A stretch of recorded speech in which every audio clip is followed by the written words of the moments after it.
Во изминативе 100 дена во Министерството за економија работевме со полна пареа, а кога се работи интензивно, тешко е да се сублимира сработеното.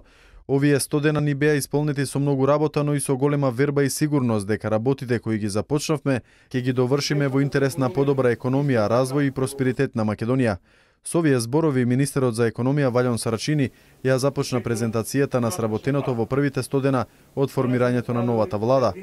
Економскиот раст на државата, подобрување на бизнес климата, поттикнување и диверсификација на производството, зајакнување на иновативноста, инвестициите и извозот, зголемување на конкурентноста на македонската економија во насока на зајакнување на местото и улогата на малите и средните предпријатија,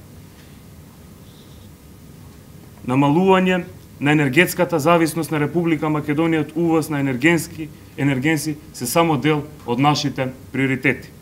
Покрај другото, Сарачини го нагласи превземањето активности на Министерството во секторот туризам, каде бил субвенциониран организираниот туристички промет со 48,8 милиони денари и биле дадени субвенции во износ од 1,2 милиони денари за туристички манифестации. Како резултат на превземените мерки имало значителен пораст на странските туристи и тоа за 25%. Исто така за првите 8 месеци од годинава е зголемен и девизниот прилив од туризмот за 18,5% или за околу 100 милиони долари.